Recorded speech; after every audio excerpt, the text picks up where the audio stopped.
Hi, my name is Lucas. My student number is x17118361, and today I'm here to present my Rails web application that I built, which is a healthcare application that is supposed to help patients and doctors to kind of meet each other, and so doctors can prescribe prescriptions to patients, and those patients can log into this application, check out their doctor's contact details along with their prescriptions details, and we also can have admin users administering this platform to maintain records and profiles in there. So just having a quick look at the homepage of the application here, we have two external APIs data being shown in here. So one is a news API from Bing, and the other is a COVID-19 worldwide figures that is coming from is being scraped actually from the World Meters website. I got these two APIs through Rapid API. And they're kind of related to healthcare, so I thought it would be good to have something like that displayed in here. So just some formatting work was done here to show Ireland's figures first, and then the rest worldwide, sorted by the largest amount of cases down. And we can click on this news, for example, and that's gonna take us to the actual news. So that's pretty neat. And then we can also check out the figures from code here. So now to demonstrate registering a user, we have three types of users. We can have a admin user, a doctor user, or a patient user. So I'm going to register a patient user which has the least amount of privilege in the platform. So just to keep them easy to identify, let's just name Lucas user in here. Let's put a video in there just in case I had something done before, and just put a phone in there, and then email. I can just say lucasuser@email.com, and just do password very quickly in here. There's no minimum requirements for the password apart from being at least 6 characters. And I can here select if this user is going to be a doctor, it's going to be an admin. Because it's just a user, I'm not going to select anything. So if I click on sign up here, that signed me up correctly. So it's implementing cookies and sessions in here, so the browser actually remembers that I'm logged in.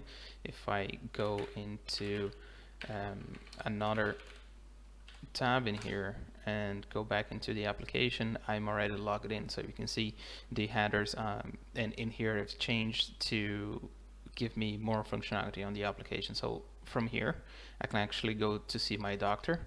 I don't have a doctor assigned yet. I'm going to do that in a second. I can see all the prescriptions that have been created for me. At the moment I don't have anything for this user. So if I go to edit profile in here now, I have all the information about my profile, my user ID, phone, and etc. And then in here I can choose who my doctor is going to be. So I'm actually going to create a doctor for this user, so this user can use, but there are some already registered doctors, and I can search for them by typing either their name, their first name, their last name, or their email address, and it's only going to pull doctor. So, and it's also using autocomplete. So as soon as I started typing Lucas, it identified that is on the email and also the first name. But if I type like doctor or even just a C and T, that also identifies it. So as soon as I click in here, it's going to assign this doctor as being my doctor. And then to confirm that change, I just need to retype the password, click update, and that updated. So if I go back to my profile now, it shows me my doctor details. But if I want to change who my doctor is, I can also search for any other doctor in here.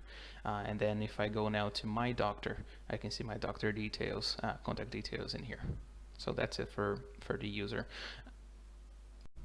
So now just demonstrating how a doctor would register for this application, I'm just going to do the same process again. This time it's going to be doctor video. Phone number doesn't really matter. Let's go with lucasdoctor@email.com. So just the password in here. And then this time I'm gonna check this user to be a doctor. If I sign up as a doctor, so we're gonna see that the headers in here changed a bit. So now I can see a list of all my patients. So patients that do choose me in their profile to be their main doctor are gonna show up in here, and then any prescriptions I write are going to show up in here as well. And then in the added profile, we can see that I don't have a my doctor details in here because I'm a doctor, so I don't need that. So if I just go over to my prescriptions in here, I'm gonna create a new prescription. So in here is gonna ask me for three things: who the patient is. So I'm gonna search for the user that we just created before. So if I type in Lucas, it's gonna show, like if I just type the L, we can see another patient in here.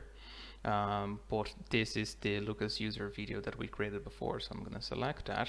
So at this moment when I did that, it's actually grabbing the user ID from the database and putting it into a invisible field. And then I can just give it any name, just test prescription is fine, and then just test for the description field is fine. So if I create the prescription, I can see the prescription details in here now. So this is the title, this is who the doctor is, so that's me in the case, and who the patient is, and then just the description for my prescriptions. And if I go back to see the list of my prescriptions, I can see it in here. So I'm just back in the user profile in here to show me changing the doctor to be the one that we just created, and then to see my prescription and the doctor details changing. So in here, remember there was only one doctor available, but now there's two, and there's this doctor video that we just created, so I can select that and update it to now be my main doctor. So once that's done, I can go to my doctor and see the new doctor details showing up in here, and also my prescription that was just created for me. So this is the ID of the prescription, who the patient is, and this is the user in this case. So then the title of the prescription and the test, and I can actually show the prescription details also by clicking on show. So very quickly, I'm just back into the doctor profile in here. So this is profile, and then since we assigned the patients to this doctor, and this doctor can now see a list of all his patients. So it'll go further if we had more patients in here, and also the prescriptions. But you can see that we have additional privileges on the prescription. As the user, you can only see the details of the prescription, but as the doctor who actually issued this prescription, we can edit it or delete. Then finally, I'm gonna log in using a admin profile. So this is a profile I created using admin permissions. So if I log in now, so we can notice again that at the headers I have a different option in here. So I can see all the registered users in my application. So these are all the users broken down by user type. So I currently have 2 normal users or patients, 2 doctors, and just one admin, which is the user that I'm logged in as. And then I can see all the prescriptions registered in the application. So I can see the 2 prescription I had registered before.